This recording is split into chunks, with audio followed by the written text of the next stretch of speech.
অদ্ভুত ব্যাপার স্যার, পাঁচটা ছুরি দিয়ে খুন হলো আর খুনি বাড়িতেই ঢুকলো না, আর লাইভ টিভি শোতে মার্ডার।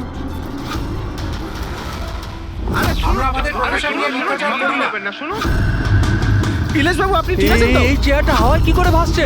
কে ওখানে? ইলেশ বাবু! উনি বাড়িতে তো ঢুকেছিল, এই দেখুন ওর জুতো ছাপও ফেলে গেছে। স্যার এই চিহ্নগুলো নীলেশের জুতোর নয় তো?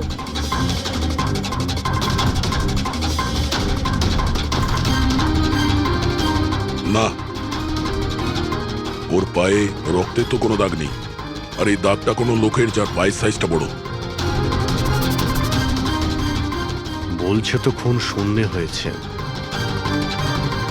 কিন্তু দেখে তো মনে হচ্ছে না। ফ্রেডি, তুমি ওই লাইভ টেলিকাস্টের ফুটেজটা দেখাও তো ওই মার্ডারের।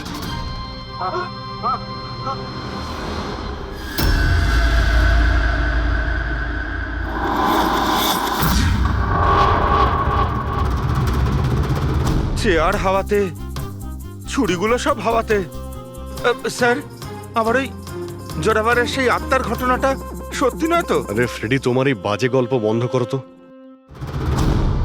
ছুরিটা তো একদম নর্মালি মনে হচ্ছে, কোনো মেকানিজমও নেই। শূন্যে ভাসলো কি করে? আর বাইরে পালানোর সময় কেউ কাউকে দেখেও নি। স্যার, আবার জাদু নয় তো? আরে জাদু মানে তো মানুষকে বোকা বানানো, তাই না? কোনো না কোনো টেকনিক থাকে, মেকানিজম থাকে। এখানে তো কিছুই নেই। আচ্ছা, ওই জোরাবরের শোয়ে যত লোক এসেছিল প্রত্যেকের লিস্ট বের করো।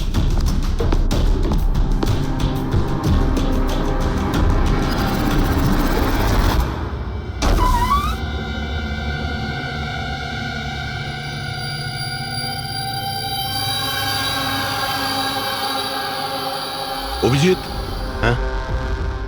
এই দেখো, বাড়ির ভেতরে যাওয়া আসার আরো একটা রাস্তা আছে। স্যার স্যার কিচেনে এই দুটো গ্লাস পেয়েছি, আর এইটাতে লিপস্টিকের চিহ্ন রয়েছে, এই দেখুন। কোনো মেয়েও ছিল এখানে? যদি এখানে কোনো মেয়ে থাকে তাহলে ভিডিওতে দেখা গেল না কেন? আর চেয়ারটা হাওয়ায় উড়লো কি করে? আর নীলেশ চেয়ার থেকে নামার চেষ্টা করলো না কেন? ওই টেবিলে রাখা সমস্ত ছুরিগুলো হাওয়ায় উড়ে নীলেশের গায়ে এসেই লাগলো কি করে? এর উত্তর তো ওই লিপস্টিক পরা মেয়েটাই দিতে পারবে, বা ওই লোকটা যার জুতোর ছাপ পাওয়া গেছে। রবি, এই কথাটা কনফার্ম তো যে এই জোরাবার আর মল্লিকা এই মুহূর্তে বাড়িতে থাকবে না? এমনটাও তো হতে পারে যে ফ্রেডরিক আর পঙ্কজ সার্চ করার সময়ই পেল না। স্যার 100% কনফার্ম, ব্যবস্থাই এমনভাবে করেছি আমি। স্যার এই মল্লিকাকে চিফ গেস্ট করে কলেজ ফাংশনে ডেকে নিয়েছি, ও সেখানে বিকেল 5টার আগে ফ্রি হবে না। তাহলে তো ভালোই। আর এই জোরাবার? স্যার আমাদের ডিপার্টমেন্টের কিছু স্পেশাল অফিসারদের সাথে এই জোরাবারের মিটিং ফিক্সড করিয়ে দিয়েছি 5 স্টার হোটেলে। ও এখন ওখানে বসে নকল পেপার সাইন করছে পৃথিবীর 15টা দেশে ম্যাজিক শো দেখাবে বলে। চলো, ভালোই হলো। ও আন্দাজি করতে পারবে না যে কি হচ্ছে, আর ততক্ষণ আমরা আমাদের কাজ করে বেরিয়ে যাব। কিন্তু স্যার একটা ব্যাপার বুঝতে পারলাম না, আমরা ওদের ঘরের তল্লাশি ওরা ঘরে থাকাকালীনও তো করতে পারতাম, এদের ঘর থেকে বাইরে বেরোবার পর কেন? আরে দুজনেই জাদুকর, তাই জাদু তো এদের বাঁ হাতের খেলা। হ্যাঁ, চোখের সামনে থেকে ওরা কখন প্রমাণটা এদিক ওদিক করে দেবে কিছুই বুঝতে পারবো না।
এই হচ্ছে সেই পাপী।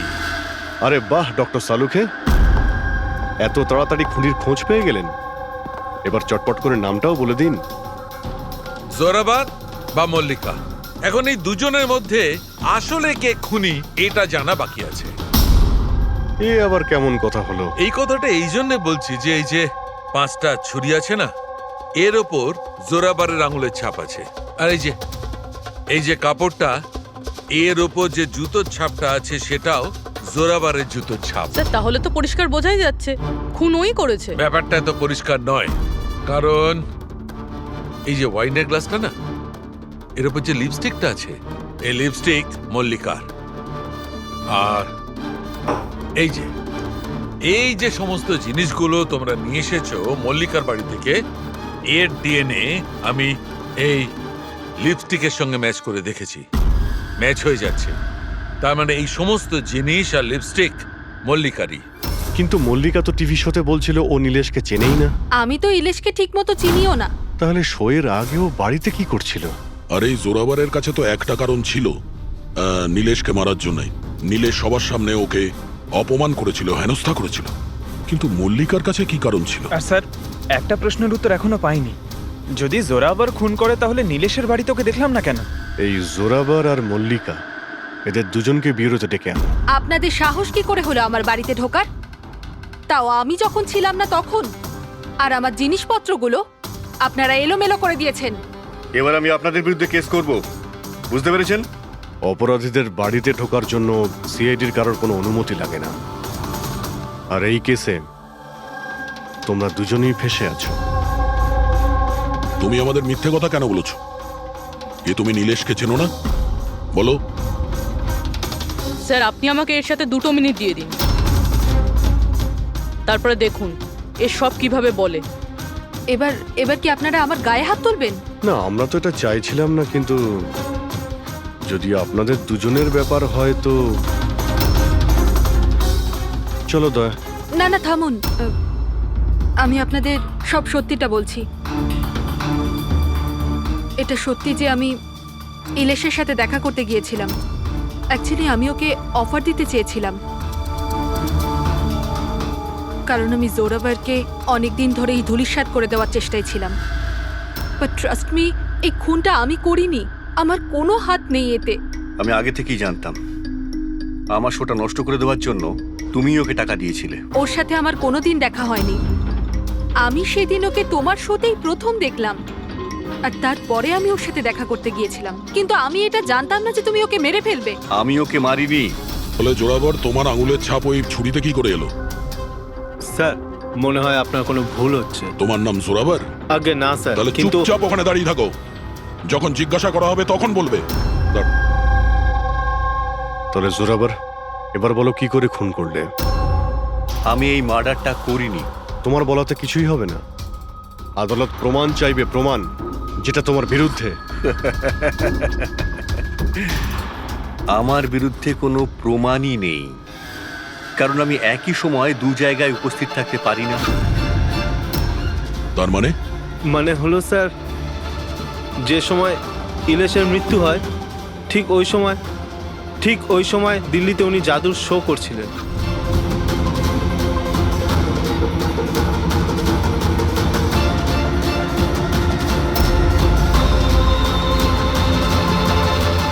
আমি মানছি যে আমি অনেক বড় জাদুকর, কিন্তু এত বড় জাদুকরও নই যে একই সময় 2 জায়গায় উপস্থিত থাকতে পারি। যদি আপনারা এই ভিডিও দেখে বিশ্বাস না করেন তাহলে দিল্লির ওই অর্গানাইজারকে ফোন করেও দেখতে পারেন। শোনো, ওনাদের নাম্বারটা দাও তো। হ্যাঁ স্যার।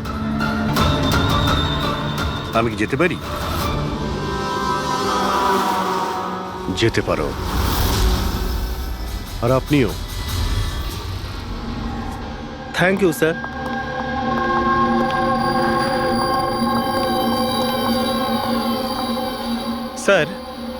স্যার অডিয়েন্সে যত মেম্বার ছিল সবার মোবাইল লোকেশন ট্র্যাক করেছি। স্যার যেই সময় নীলেশ মারা যায় ওর বাড়ির আশেপাশে কেউ ছিল না। আমার তো এই জোরাবারকেই সন্দেহ হচ্ছে। এই প্রশ্ন 1000বার জিজ্ঞেস করলেও আমি একই উত্তর দেব। আমি বুঝতে পারছি না যে সিআইডি ওই খুনিকে খুঁজে বার করতে এত দেরি কেন করছে। আমি জানি তো, আমি জানি ওই আত্মারাই ওকে খুন করে ফেলেছে। আমার শোতে আমাকে অপমান করেছিল এই লোকটা। তো যেমনটা আপনারা দেখতে পাচ্ছেন, ইনার কথা অনুযায়ী ইলেশের খুন হয়েছে ওই আত্মাদের হাতে। তো এবার দেখার বিষয় হচ্ছে যে আপনাদের কি মনে হয়, ইলেশের খুন কোনো আত্মারা করেছে নাকি কোনো মানুষের কাজ? যত সব বাজে কথা। স্যার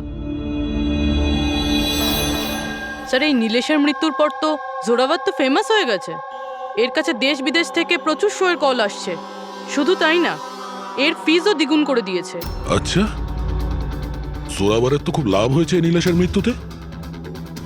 এই জোরাবারকে ধরতে গেলে এই নীলেশের পুরো ঠিকুজি কুষ্টি বের করতে হবে। হঠাৎ করে ও জোরাবারকে নিয়েই কেন পড়লো? আর স্যার, নীলেশ তো ছোট একজন সাংবাদিক, কোনো সামান্য একটা পত্রিকার জন্য লিখত। আর স্যার ওর অবস্থাও খারাপ। ছোটখাটো সাংবাদিক, আর অবস্থাও ভালো নয়। যদি মল্লিকা নীলেশকে না বলে থাকে যে জোরাবারকে বরবাদ করার জন্যে, তাহলে এর মধ্যে জড়ালো কি করে? এবার ব্যাপারটা মাথায় ঢুকছে। এই নীলেশের অফিসে গিয়ে সার্চ করি।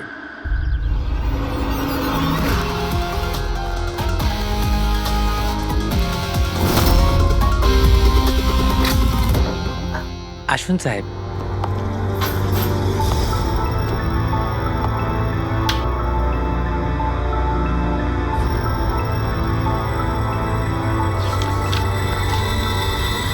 সাহেব, আপনারা আসতে বড্ড দেরি করে ফেলেছেন। গত কয়েক মাস ধরে খবরের কাগজ লসে চলছিল, তাই গত মাস থেকে বন্ধ করে দেওয়া হয়েছে। এই নীলেশের ব্যাপারে কিছু বলো। কেমন রিপোর্টার ছিল? খুবই খারাপ লোক ছিল সাহেব। খবর লুকানোর জন্য টাকা নিত সাহেব। আর সাহেব, খুবই বেইমান লোক ছিল সাহেব। স্যার, হ্যাঁ পঙ্কজ, এ দেখুন স্যার, নীলেশ জাদুকরের মেকআপে। আর এখানে সাউথ ইন্ডিয়ানে কিছু লেখা আছে। ও, মালয়ালাম। অদ্ভুত ব্যাপার, ম্যাজিক শো এর ইনফরমেশন মালয়ালামে বলা আছে। এই রিপোর্টার থেকে এরকম জাদুকর কবে আর কিভাবে হলো? আচ্ছা, এদিকে শোনো। হ্যাঁ সাহেব। এটা কি? কি এটা? আমি তো কিছু বুঝছি না। আরে তোমার বস জাদুকর হয়ে ঘুরছে আর তুমি বলছো তুমি কিছুই জানো না এই ব্যাপারে। এই জাদুকর কবে হলো? আমাদের সাহেব আর জাদুকর? সাহেব, কিছু বুঝতে পারছি না। আচ্ছা ঠিক আছে, তুমি যাও।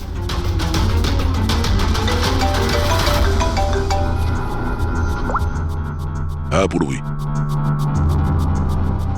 আচ্ছা, হ্যাঁ ওকে, ঠিক আছে। ওর মোবাইলটা ট্র্যাক করতে থাকো, ঠিক আছে? ইয়া, জোরাবারের অ্যাসিস্ট্যান্ট রোশন 3 বার গেছিল নীলেশের সঙ্গে দেখা করতে। আর ম্যাজিক শো এর আগের দিন রাতেও ওর সঙ্গে কথা হয়েছিল ওই নীলেশের। রোশন?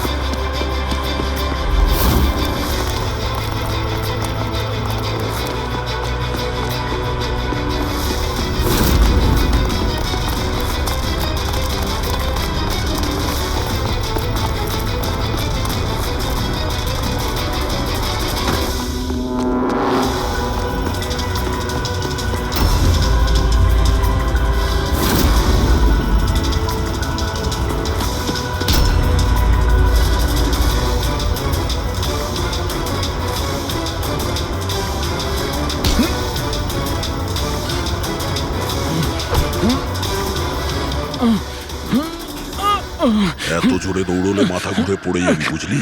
হ্যাঁ, ছেড়ে দাও আমাকে। ও বুঝলি, যেতে দাও আমাকে। যেতেও দেবো ছেড়েও দেবো। আগে এটা বল, নীলেশের সাথে তোর কি ডিলিং চলছিল? আমার ডিলিং? হ্যাঁ, ডিলিং। ওর সঙ্গে 2 বার কেন দেখা করেছিলি? ইলেশ? আমি কোনো ইলেশকে চিনি না। এই নাটকটা করিস না, বুঝলি? তোর পুরো লিস্ট আছে আমার কাছে। তুই কোথায় কখন দেখা করেছিলি, তোর মোবাইল ফোনের রেকর্ড সব। তুই এটা বল যে এই নীলেশ ভুয়ো জাদুকর সেজে কেন ঘুরছিল? নকল মালিয়ালি জাদু? কিন্তু উনি তো আমাকে বলেছিলেন যে উনি কেরালার অনেক বড় বিখ্যাত জাদুঘর। উনি আমাকে মিথ্যে কথা বলেছিলেন কি? সেটা আমরা দেখে নিচ্ছি। তুই শুধু এটা বল যে তুই নীলেশের সঙ্গে কখন আর কেন দেখা করেছিলি। উনি আমাকে একটা প্রস্তাব দেন। উনি বলেছিলেন যদি আমি ওনাকে সাহায্য করি আর আমি যদি জোরাবরকে বরবাদ করতে ওনার সাহায্য করি তো উনি আমাকে জোরাবরের থেকে বেশি 5 গুণ বেশি স্যালারি দেবে আর 6 মাসের মধ্যে আমার নিজের ম্যাজিক শো শুরু করে দেবে বলেছিলেন। উনি প্রমিস করেছিলেন যে উনি আমাকে জোরাবরের মতো আমাকে বিখ্যাত ম্যাজিশিয়ান বানাবেন। নীলেশের সঙ্গে কোথায় দেখা করেছিলি? ওনার বাড়িতে মিটিং হয়েছিল স্যার 3 সপ্তাহ আগে স্যার। আর ওখানেই আমি জোরাবরের জাদুর সমস্ত রহস্য ওনাকে বলে দিই স্যার। তোকে একটা কথা বলবো, তোর এই গ্রেট জাদুকর যে আছে চামচকে বেঁকিয়ে কি করে দেয়? এটাতেও কি আত্মারা আকাশ থেকে সাহায্য করে?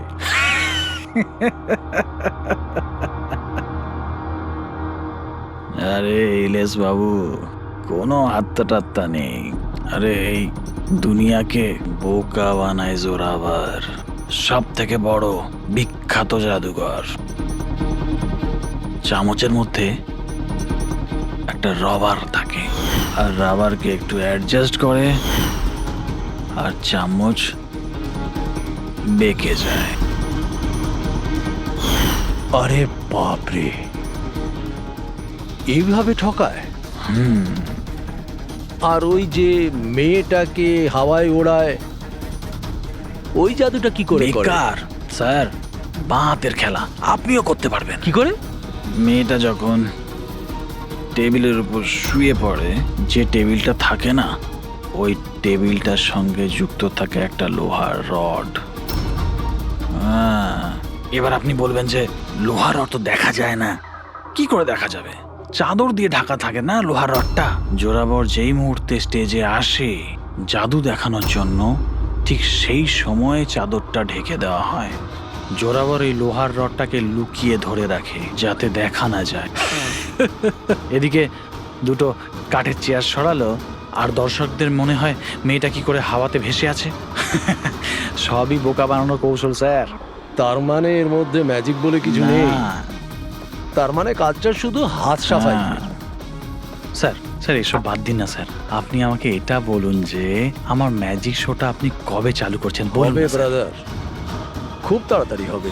এই নীলেশ প্রথমে নকল জাদুকর সাজে, তারপরে কে মিথ্যে বলে বিশ্বাস অর্জন করে, আর তারপর জোরাবারকে ম্যাজিক দেখাতে বলে। হ্যাঁ, কি কারণ হতে পারে? ও তো সাধারণ রিপোর্টার ছিল, কোনো ম্যাজিশিয়ান তো ছিল না। হ্যাঁ, সাংবাদিক ছিল যে নকল জাদুকর সাজলো। আর জোরাবারের ম্যাজিক ট্রিকগুলো এই জোরাবারের আসল মুখোশটাকে খুলে দিতে চাইছিল না তো? এইসবের জন্য কি তাহলে স্ট্রিং অপারেশন করছিল? String operation? যদি এটাই হয়ে থাকে তাহলে তো ওর বাড়িতে স্পাই ক্যামেরা থাকবে, ওর ঘরে।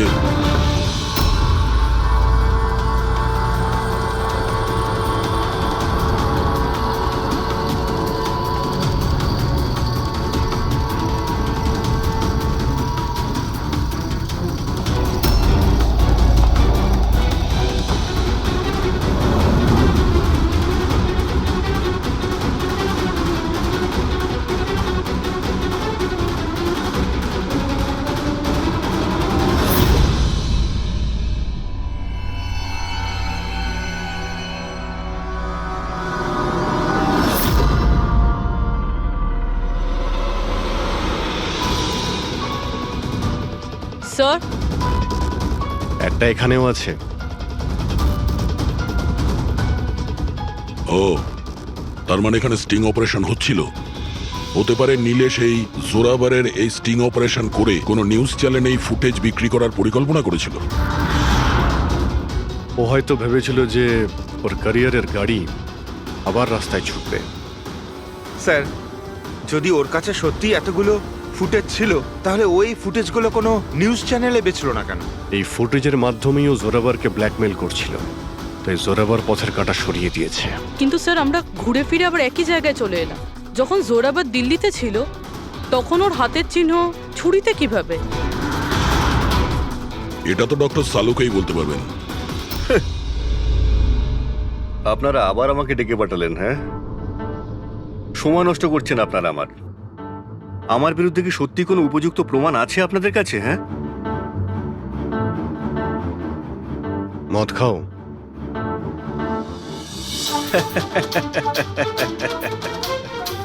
এবার আপনারা আমাকে মদ খাওয়াবেন? হ্যাঁ, সরি, দিনে আমি মদ খাই না কিন্তু। তাহলে কি রাত্রে খাও?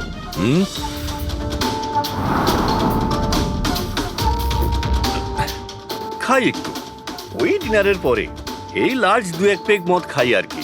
কিন্তু ব্যাপারটা কি? হ্যাঁ, ব্যাপারটা কি? ব্যাপারটা জানতে চান তো?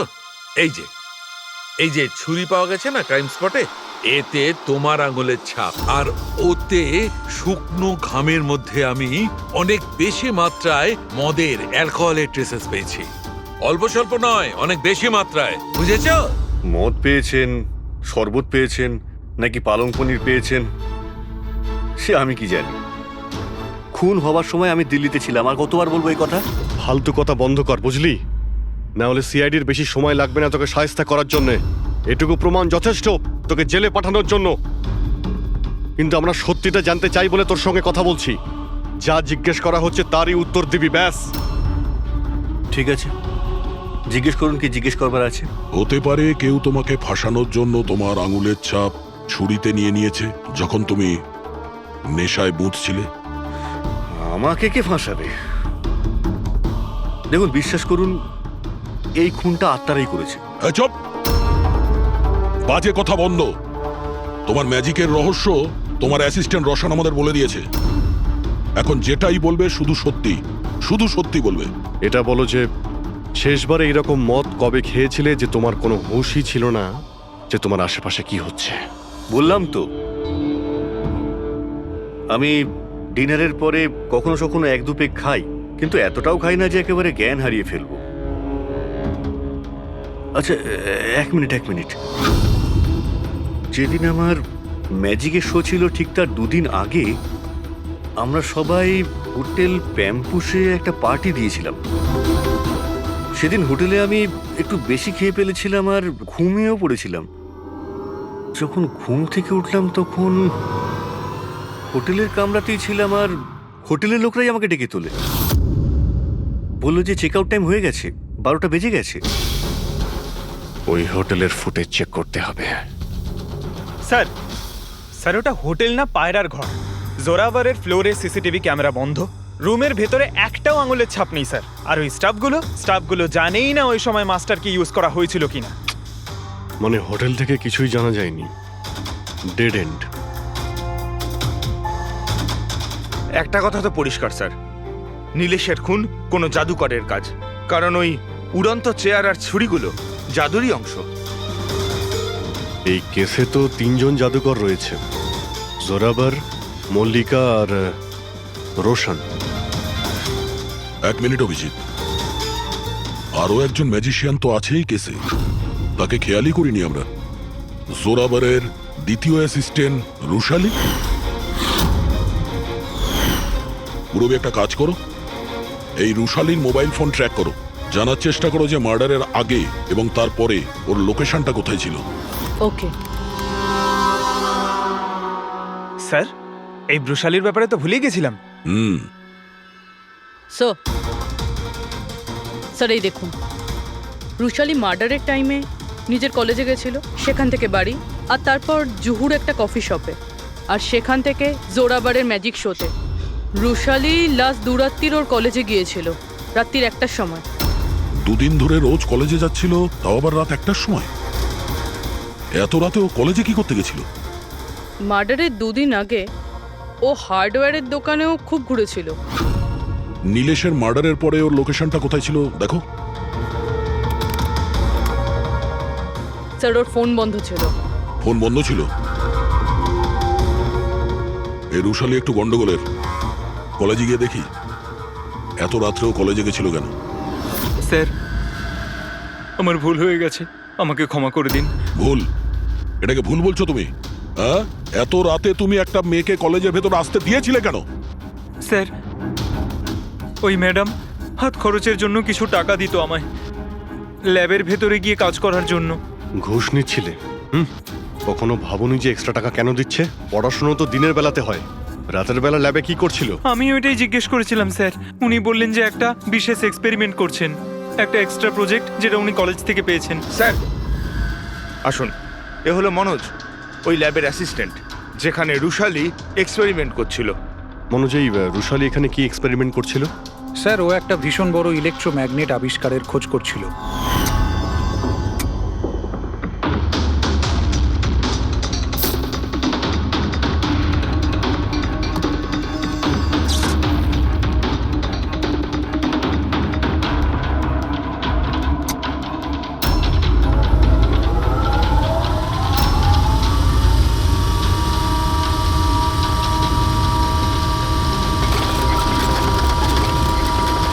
ইলেকট্রোম্যাগনেটের আবিষ্কার?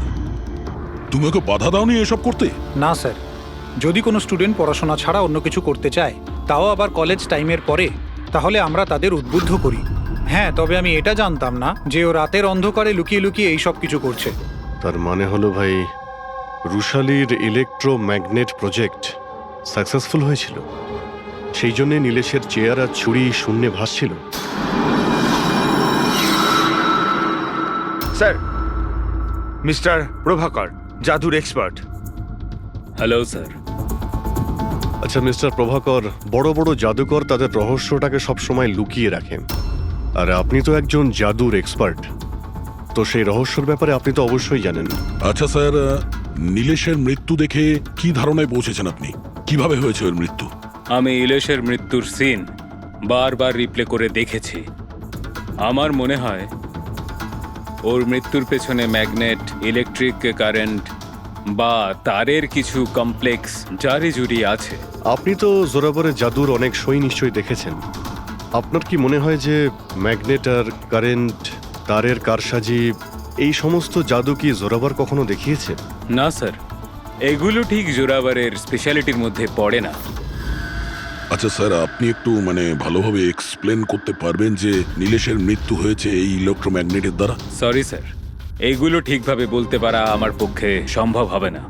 আচ্ছা, আপনি কি বলতে পারবেন যে এই সমস্ত কাজকর্ম জোরাবরের নয়, কারণ ও ম্যাগনেট আর এই কারেন্ট বা তারের ব্যবহার ঠিকমতো করতে পারে না? চুম্বকের ব্যবহার ও ভালো নাও জানতে পারে, কিন্তু ও ফিজিক্সে খুব ভালো, এই জন্য খুনি সেও হতে পারে। হয়তো চুম্বকের ব্যাপারটার জন্য ও কারোর সাহায্য নিয়ে থাকবে।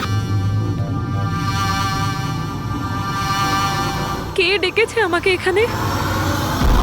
আমি ডেকেছি এটা জানার জন্যে তুমি নীলেশকে কেন আর কিভাবে মেরেছো। আমি কিছু করিনি। কিন্তু তোমার কলেজের ওয়াচম্যান আর ল্যাব অ্যাসিস্ট্যান্ট অন্যই কিছু বলছে। কে আছে ওখানে? সামনে এসো।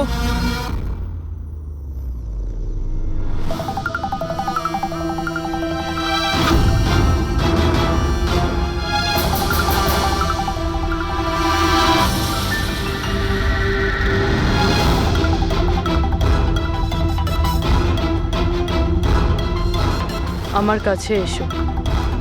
এসো। কে তুমি? তোমার হাত দাও।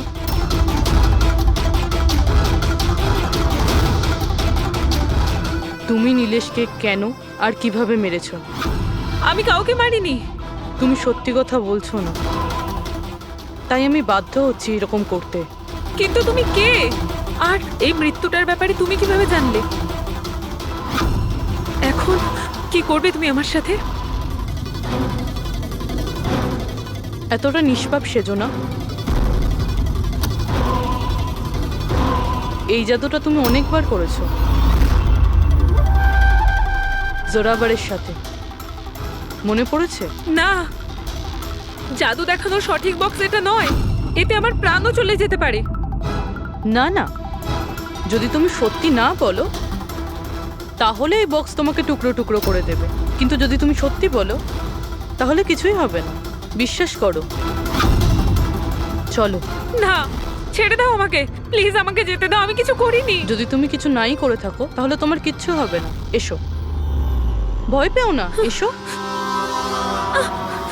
না, হ্যাঁ আমি স্বীকার করছি যে এই মৃত্যুটার জন্য আমিই দায়ী। কি চাও তুমি? কত টাকা লাগবে বলো?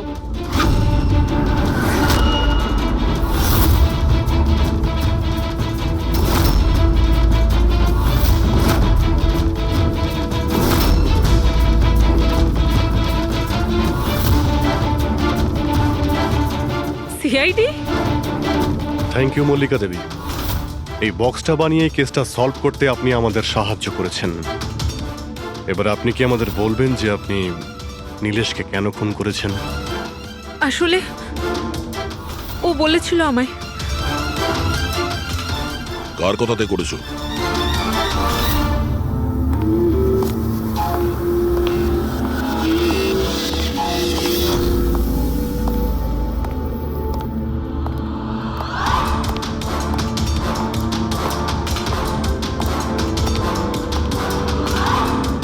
কেন ডেকেছো এখানে আমাকে? বলেছিলাম না যতক্ষণ কেসটা ঠান্ডা না হবে ততক্ষণ আমার সঙ্গে যোগাযোগ করবে না। না মানে আমি ও না, আমরা কন্ট্যাক্ট করেছি তোমাকে।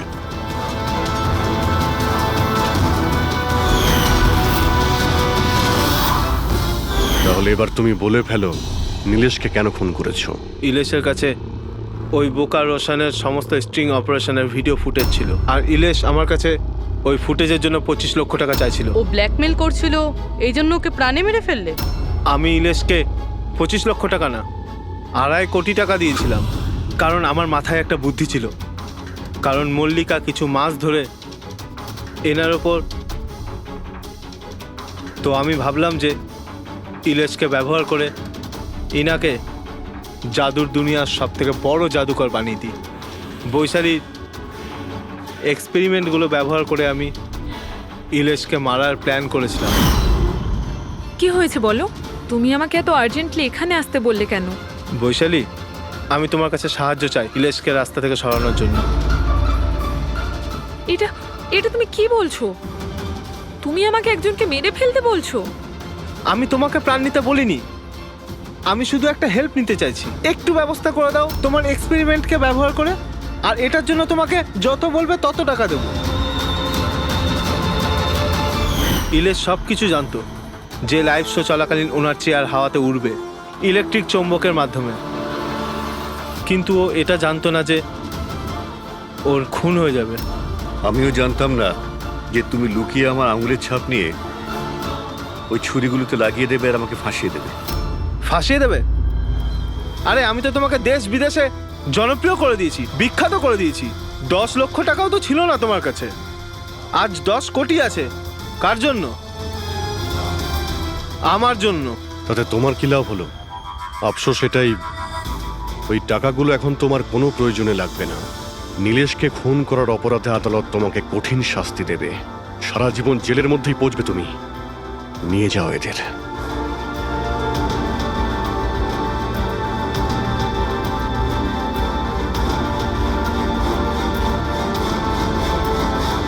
Thank you so much sir. যদি আপনারা না থাকতেন তাহলে সবাই এই কথাই ভাবতো যে ওর খুনটা আমিই করেছি। কোনো ব্যাপার না, কিন্তু আপনি এই আত্মার মিথ্যে গল্প বানিয়ে প্লিজ লোকদের ঠকাবেন না। সরি স্যার, ভুল হয়ে গেছে আর আমি নিজের ভুলটা বুঝতেও পেরেছি। এবার আমি আমার ফ্যানেদের কাছেও ক্ষমা চেয়ে নেবো। গুড।